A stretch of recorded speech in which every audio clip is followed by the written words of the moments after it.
Hi friends, బొచ్చు చేప తీసుకొచ్చామండి. అది అంతా క్లీన్ చేసి తెచ్చాము. ఉప్పు, కారం, పసుపు కలిపేసి ఒక అరగంట సేపు మ్యారినేట్ చేసి ఉంచాము. తర్వాత నూనెలో ఫ్రై చేస్తున్నామండి. అంటే షాలో ఫ్రై అన్నమాట. మామూలుగా ఫ్రై చేసుకొని అప్పుడు ఎగురు పెడితే బాగుంటుంది. ముక్క ఎరగకుండా ఉంటుంది, టేస్ట్ కూడా బాగుంటుందండి. పచ్చి ముక్క ఉండే కన్నా ఇలా వేపేసి వండితే బాగుంటుంది. అయితే ఇలా వేపేసి తీసుకుంటామండి. సైడ్కి తీసుకొని ఉల్లిపాయలు, పచ్చిమిరపకాయలు అన్నీ కట్ చేసుకొని రెడీగా పెట్టుకున్నానండి.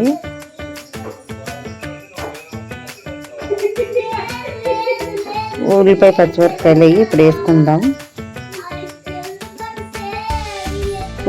కొంచెం ఉల్లిపాయ ముక్కలు గుండలా చేసుకుంటే అండి ఎగురు బాగా వస్తుంది. ఉల్లిపాయ ముక్కలు కొంచెం ఎక్కువ వేసుకున్నా ఎగురు బాగుంటుంది. ఉల్లిపాయ అవసరం లేదండి, దేశవాళీ టమాటీ కదా వేసేది. కొంచెం కరివేపాకు కూడా వేసానండి. అది బాగా దగ్గరికి మగ్గనివ్వాలండి. బాగా మగ్గుతున్నప్పుడే కొంచెం ఉప్పు వేసుకుని ఉంటే బాగా మగ్గుతుందండి. బాగా మగ్గించాలండి. మగ్గిన తర్వాత టమాటా మిక్సీ పట్టానండి. మిక్సీ పట్టి టమాటా కూడా వేసి వేగించుకోవాలి. కర్రలపొయ్యి మీద వండుతున్నామండి. గ్యాస్ అయిపోయింది. కర్రలపొయ్యి మీద పెడుతున్నాం. కర్రలపొయ్యి మీద టేస్ట్ బాగుంటుందండి. చేపల కూర చాలా బాగుంటుంది. ఏ కూర అయినా కర్రలపొయ్యి టేస్ట్ వేరేగా ఉంటుందండి. అయితే ఇప్పుడు బాగా వేగాలండి. వేగిన తర్వాత అల్లం వెల్లిపాయ పేస్ట్ కూడా వేసానండి. అల్లం వెల్లిపాయ పేస్ట్ అంటే అన్ని అల్లం వెల్లిపాయ పేస్ట్లోనే అన్నీ కలిపి ఆడుకుంటానండి. జీలకర్ర, లవంగాలు, యాలకులు అన్నీ కలిపి వేసుకుంటాను. మగ్గుతుండగా పసుపు వేసానండి. పసుపు వేసి మగ్గుతున్నది కదండి. మగ్గుతుండగా ఇప్పుడు టమాటా కూడా వేస్తానండి. టమాటా కూడా మగ్గించాలి బాగా.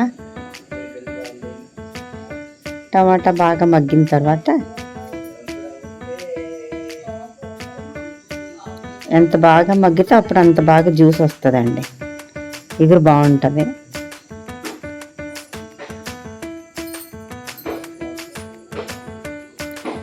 బాగా మగ్గించిన తర్వాత పసుపు, కారం, ఉప్పు అన్నీ వేసుకోవాలండి. ఇందాక ముందు కొంచెం ఉప్పు వేసాం కదండి మగ్గడానికని. ఇప్పుడు మళ్ళీ కొంచెం వేసుకోవాలి సరిపడినంత.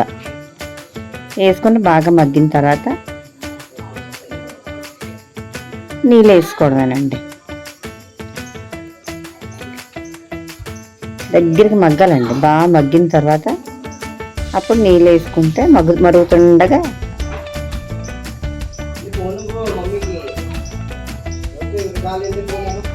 నేను కొంచెం కారం ఎక్కువ తింటామండి. 2 స్పూన్లు కారం వేసాను. కారం కూడా పచ్చివాసన రాకుండా బాగా మగ్గాలండి. మనం ఎంత బాగా మగ్గిస్తే అంత టేస్ట్ బాగుంటుందండి. ఈ కర్రలపొయ్యి మీద ఉండడం కూడా టేస్ట్ యాడ్ అవుతుందండి మనకి. గ్యాస్ కన్నా కర్రలపొయ్యి బాగుంటుంది.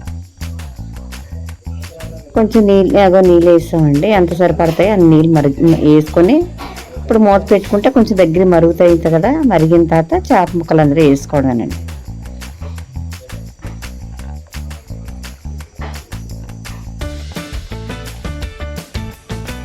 మా వారు కూడా సాయం చేస్తున్నారండి. చేపల కూర వండినప్పుడు కర్రలపొయ్యి కదండి, దగ్గరుండి సాయం చేస్తున్నారు.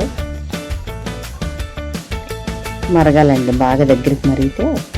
ఆల్రెడీ చేపలు వేపేసి ఉంచాం కదండి, ఇప్పుడు అందులో వేసుకుంటాం అన్నమాట. మూత పెట్టుకుంటే దగ్గరికి మరిగిన తర్వాత కొత్తిమీర వేసి దించుకోవడమేనండి. ఉప్పు అది చూసుకొని మనం సరిపోయిందో లేదో అప్పుడే కొంచెం కలుపుకోవచ్చు. ఉప్పు ఎక్కువైతే మళ్ళీ తీయలేము కదా. దగ్గరికి అయిన తర్వాత చూసుకోవచ్చు. ఒకసారి చూసుకొని మళ్ళీ సాల్ట్ ఏదో కొంచెం కల్లుప్పు వేసుకుంటే ఇంకా టేస్ట్ ఉంటుంది. అయిపోయిందండి. చాలా బాగుందండి కూర.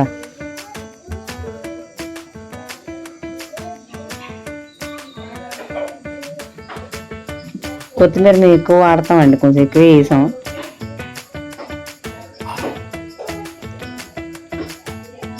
ఛానల్ సబ్స్క్రైబ్ చేసుకోండి ఫ్రెండ్స్, సపోర్ట్ చేయండి, లైక్ చేయండి, షేర్ చేయండి, సబ్స్క్రైబ్ చేసుకోండి, కొంచెం సపోర్ట్ చేయండి.